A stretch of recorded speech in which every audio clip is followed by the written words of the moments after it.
Welcome to another episode of Cooking with Lewis and Clark. Today, we're going to show you how to make Frontier or Cowboy coffee, 19th century style. Welcome to season 3 of Cooking with Lewis and Clark. We're back. That's right, I'm Mr. Raymond. I'm Mr. Graham. And today we're going to be making Frontier or... Cowboy coffee. That's right. And if you're like me, you usually need coffee in the morning just to make the coffee. So we're going to see what Lewis and Clark did. Now I do know that in 1804, on their way out of St. Louis, they left with a 50-pound bag of coffee.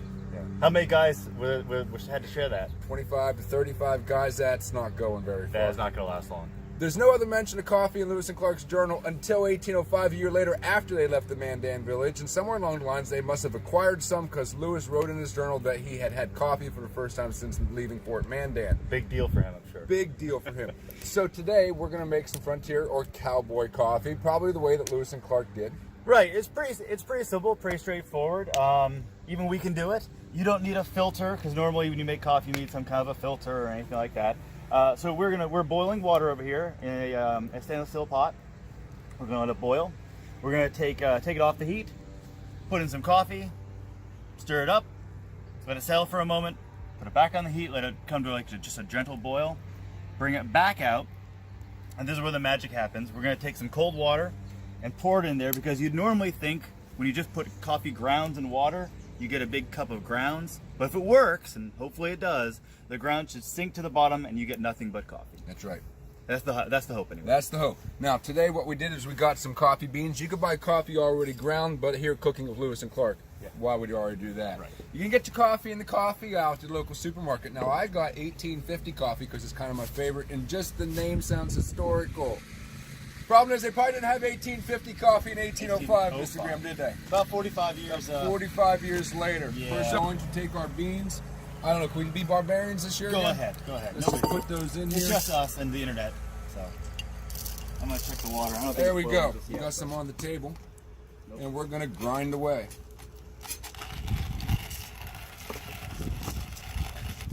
All right, so we're going to grind, and then Wait for the water to boil. wait for the water to boil. All right, Mr. Graham, we will so be I back. think we're back. Is our water boiling? Let's check.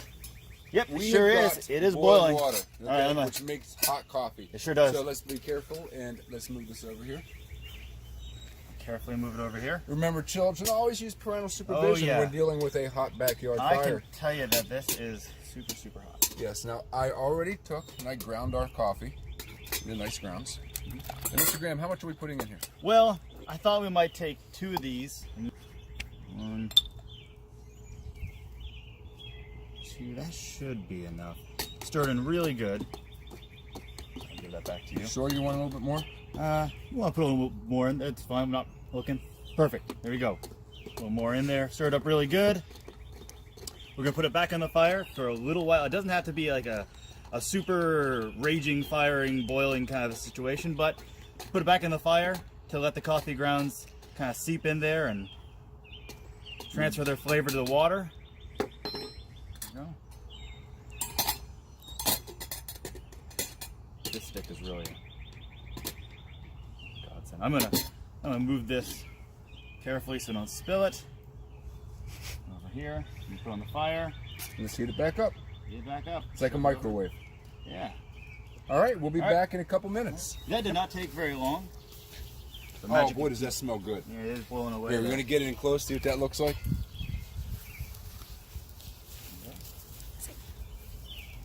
All right. Cool. So I'm gonna. Where am I left my last time?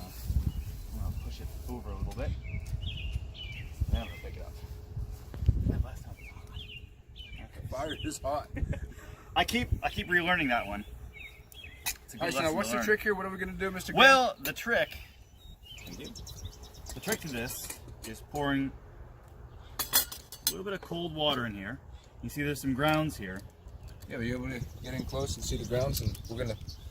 If it works, we should be able to pour some cold water in here. Just kind of pour it. Oh, the camera. Pour some cold water in there, and it should let the ground sink to the bottom. We do have more cold water here if we need it. I think should be good. Let's let this sit for just a little while, and then we'll pour it, and we'll see. It'll give us some time for the handle to cool down, and we'll pour it and see if See if we have coffee, or if we see we have Chunky coffee. Chunky coffee, yeah. We either have coffee or chunky coffee. All right, Mr. Graham, are you ready? The moment of truth. Let's see. All right, so if you can see, our grounds have seemingly sunk to the bottom. Well, they're not on the top They're anymore. not on the top. That's a So good let's sign. see. Mr. Graham? There's a few grounds, but most of them have settled down to the bottom. That's good. We can get yours now. You want to make sure that you don't pour all the water out, because there are still coffee grounds in the bottom. And make sure, always get parental supervision. This is really hot before drinking it. But it looks like it's coming out pretty clear. Yeah, pretty I don't clean. see any. We're going to get some for our And camera lady. If you pour it all the way down to the very bottom, you will get some grounds. So just be careful. Like Mr. Raymond's doing a great job here, keeping a steady hand. That is now on the internet. Somebody admitted that I'm doing a great job. You're doing a great job, Mr. Thank Raymond. you. A great job. I had all the faith in the world in you. Not like last night when somebody said, "Who is that upstanding young man standing next to you?" And you said, "Who? Him?" Oh, him, yeah. Him. I may have said that out loud. All right, Mr. Graham. All Well, right. it is the moment of truth. Here's the moment of truth. It's black Smells. coffee. There's no sugar. No, there's no cream. sugar. This is just straight black Maybe coffee. how the way they would have it. That's hot. good. It is really hot. It's Yeah, hot. that's a good observation. But you know what? It's really good. It doesn't have a really strong acid No, taste to but it. it is good. It is good. It's pretty smooth. It's not doesn't have a lot of chunky grounds in And it. there are no chunks. No, that's always a good quality Yes, for coffee. for coffee. Excellent. Well, there you have it. Frontier Coffee, or Cowboy coffee. that's right. And we'd like to thank you guys. I'm Mr. Raymond. I'm Mr. Graham. Thanks for joining us for another episode of Cooking with Lewis and Clark. If you want to make Frontier or Cowboy coffee just like we did here today, here's what you need and what you need to do. Just read really fast.